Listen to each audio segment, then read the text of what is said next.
Review tayo guys, mag-review ako ng ito,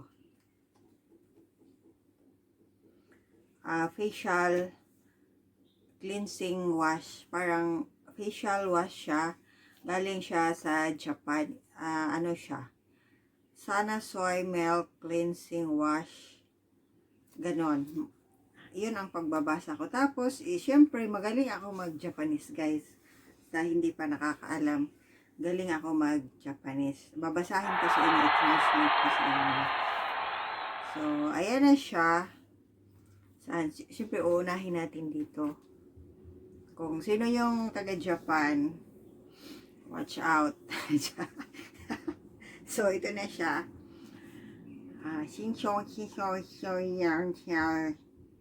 Oh, yun. Tapos number 1. Tapos dito sa likod, sabi dito, Xing chang chung chang xing chang chung chang nyao nyao nyao nyao nyao. Oh. So, parang pusa lang. So, ayan daw, soy milk. Galing siya sa soy milk. Tapos, syempre,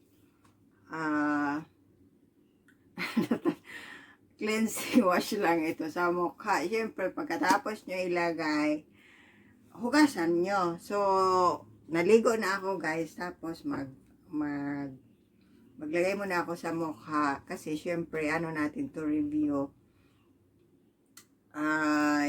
Hugasan ko muna yung mukha ko ha. Wait lang. So yung mukha ko na nahugasan ko na. Syempre bubuksan natin. Ano pala to? Hindi to sponsored. Oy, galing to sa amo ko, binili niya sa akin kasi marami akong mga sa mukha. So, paano ba? So, ito siya. Tingnan natin, ha. Oh, madami. So, kasi cleansing daw siya. Ganunin na natin. Ayan, ano-ano nilalagay ko sa... ganon. Ang dami, guys. Ay, nako. Ganon pala. So, untian nyo lang. So, sana naintindihan nyo ako, no? Ay, sabon pala. Sabon pala ito. So, ayan lang. Ayan, review. Sa totoo lang, first time ko to, guys. Review nga eh. First time ko to. Di man ako mahilig sa mga pampaganda. Kasi, you know, my face is very organic. And also my skin, I never go to, ano bang mga, na yan, pampaganda, anong mga yan, sabon siya guys, so cleansing daw siya. So ayan siya guys, tingnan ko kung anong mafe-feel ko.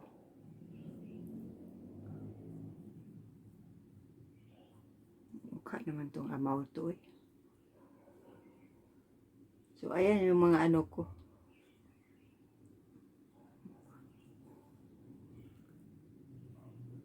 So, di ko na isali yung yung ligo kasi naligo na ako.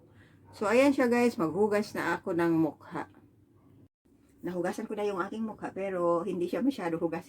Nafe-feel ko pa may sabon. Ang nafe-feel ko guys, nagtatighten ang aking mukha, parang medyo mahapdi or basta parang gaganon yung mukha ko.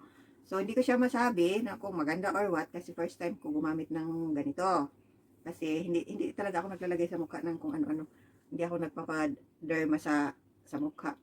Pero ako may allergy talaga ako sa aking balat. Ayun, magpupunta na naman kami ni amo ko sa dermatologist kasi nangangati ako. Pinagbintangan ko yung vaccine kasi matagal-tagal naman ako dito sa Hong Kong. Pag nangangati ako, hindi talaga ganito na hindi ako makatulog. Ngayon times 20 talaga, super kati, hindi ako makakatulog. So syempre, di ba nagba-vaccine tayo dahil nga sa COVID. So, pinagbintangan ko yung vaccine. At saka nagwi-winter pa. Masyado pang, ngayon medyo mainit. Tapos bukas malamig. Kaya, ang hirap ng hindi ba stable ang ang weather. So, yun din katawan ko, nabuang din ang aking, reaction ng aking katawan, nabubuang din siya. So, ayan siya guys. Thank you for watching. Sa mga dito, ay ewan ko kasi, hindi ko naman siya sinisiraan kasi hindi man ako mahilig, nire-review ko lang kung ano yung mafe-feel natin. Ayan, pero nagtatighten ang ating face, ang aking face. Or if ever maganda to guys, gamitin ko siya. Kung hindi ako magganyan-ganyan sa mukha ko mamaya, kung wala ako mafe-feel, sasabihin ko sa inyo, baka maganda nga naman. Ano to siya? Ano ba to sinabi dito? Nalimutan ko man. Oy, nawala man yung ano dito. Ay, dito pala. Ano ba nga to? Nawala na. Basta soy milk to guys. Tinanggal ko na soy milk to. Pang ano, parang sabon sa mukha. Galing siya sa soya. Beans yata yung soy ano. So, thank you for watching guys. Bye.